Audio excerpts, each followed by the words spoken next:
Meus caros amigos e amigas que nos acompanham por esse programa Sentire com Eclésia, eu já comentei em alguns pronunciamentos na Rádio Canção Nova, na TV Canção Nova e também em algumas outras emissoras de rádio e TV sobre a renúncia do Papa Bento XVI.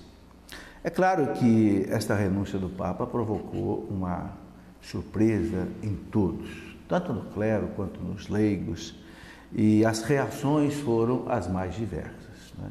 Houve pessoas que a gente percebe que ficaram assim chocadas, um pouco magoadas com o Papa, inclusive. Outros ficaram satisfeitos, achando que o Papa tem todo o direito de fazer isso. Enfim, eu gostaria de comentar aqui algumas coisas de tudo que temos ouvido, de tudo que temos visto sobre esta questão. Bom, em primeiro lugar, é preciso dizer o seguinte, que o Papa, ele se pronunciou, ele disse por que ele está renunciando no dia 28 de fevereiro, porque ele não tem mais condição física, não tem mais vigor para dirigir a igreja. Então ele diz que para não atrapalhar a igreja, não prejudicar a igreja, ele prefere, né, renunciar. E nós precisamos entender que é uma atividade normal, embora não seja comum. Normal, o que eu quero dizer é o seguinte, está prevista na normalidade da igreja. O Código de Direito Canônico, no parágrafo 187, diz que qualquer autoridade eclesiástica pode renunciar, se ela achar que não tem condição de exercer aquele cargo. E outros artigos do Código de Direito Canônico diz, inclusive, que o Papa também tem essa possibilidade. Então, o Papa Bento XVI, de acordo com a sua consciência, ele disse que ele rezou muito, ele disse que ele meditou muito, ele disse que pensou, certamente ele deve ter trocado, inclusive, deve ter feito um diálogo com seus assessores sobre isso, aqueles mais próximos, não é? E ele sente que realmente ele não tem mais condição de viagem internacional. O Papa tem 4.000 bispos no mundo inteiro que ele precisa acompanhar e recebem visitas ad limina no Vaticano e tem que conversar com cada um desses bispos.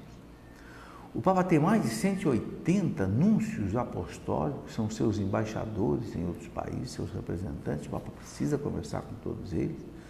O Papa é um chefe de Estado e recebe em audiências presidentes, primeiros ministros e autoridades do mundo inteiro.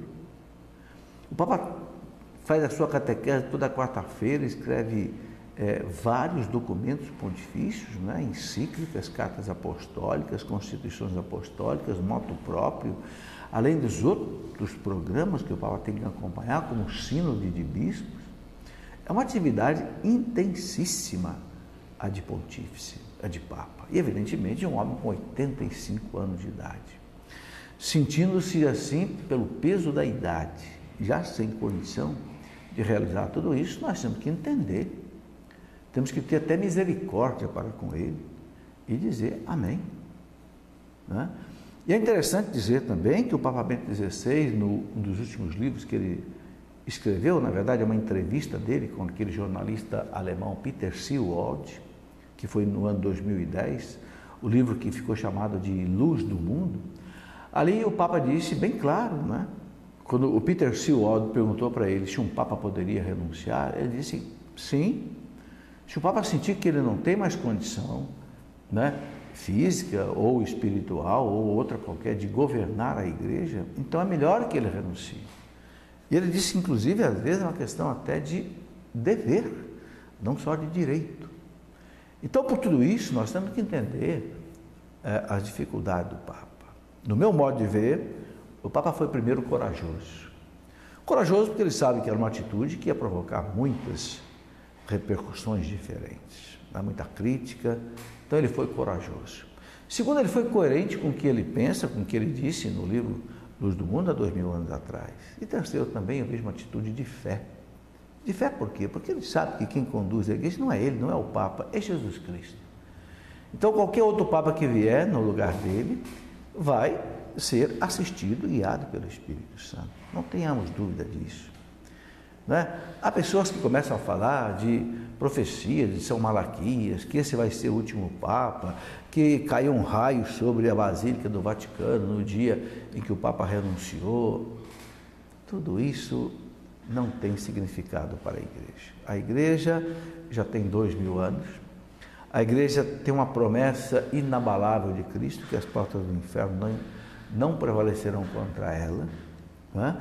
E a gente sabe que nesses 2000 anos de história da Igreja, quem conhece a história da Igreja sabe que a Igreja já passou por momentos muitíssimos mais difíceis do que esse. A Igreja chegou a um ponto que teve um Papa e 2 antipapas, inclusive o Papa legítimo nessa época renunciou.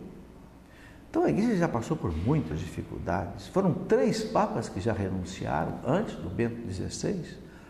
Nós tivemos o Papa Ponciano, lá no ano 235, que ele era papa e havia um antipapa chamado Hipólito de Roma. Ambos foram exilados na Sicília pelo imperador romano Magno, que era pagão. E ambos foram martirizados na Sicília, tanto o Ponciano quanto o antipapa Hipólito. Não é?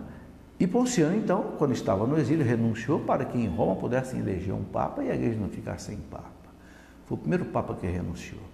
Depois tivemos um segundo papa, em 1294, chamado Celestino V, que foi um monge beneditino e que era um eremita e que não tinha muita condição de governar a Igreja, primeiro porque ele não tinha experiência administrativa e segundo porque já estava muito velho, com mais de 80 anos de idade.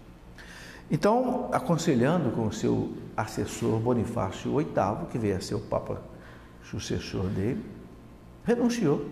E o Papa Bonifácio VIII assumiu o pontificado, enquanto o Papa Celestino V foi viver num mosteiro até a sua morte. Então nós já vivemos essa situação de um Papa conduzindo a Igreja e um outro que já tinha sido Papa que estava num mosteiro.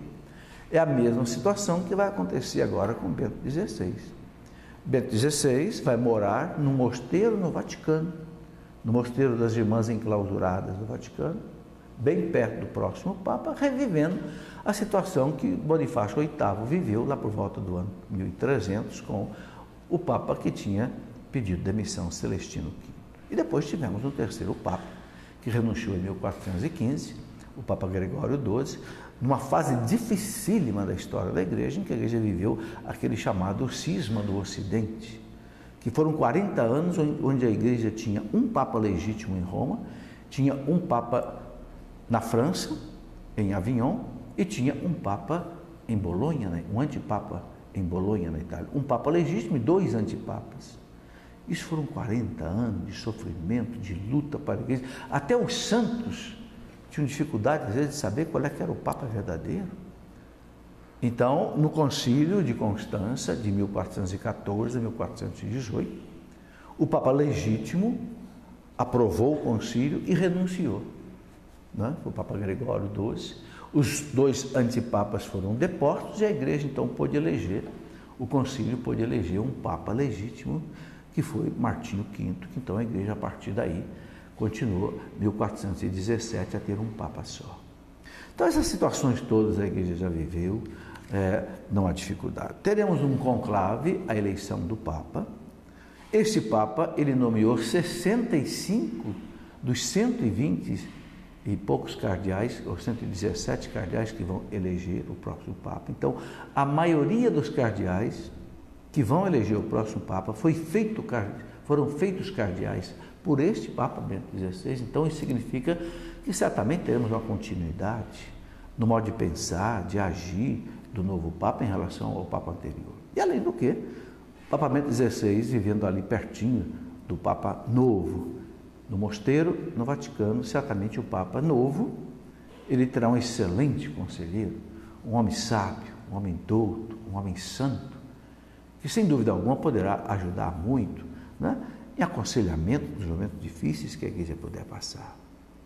Meus irmãos, nós precisamos rezar pela Igreja, rezar pelo conclave, para que rapidamente seja eleito em março um novo Papa E nada de temores, nada de especulações, nada de ficar dizendo que isso já está previsto no Apocalipse, que esse vai ser o último Papa, que a igreja vai entrar em crise, que haverá revolução dentro da igreja. Nada disso, nada disso. Teremos um novo Papa, a igreja vai continuar sua caminhada, né? Levando, cumprindo a missão que Jesus deu a ela, de levar a salvação a todas as nações.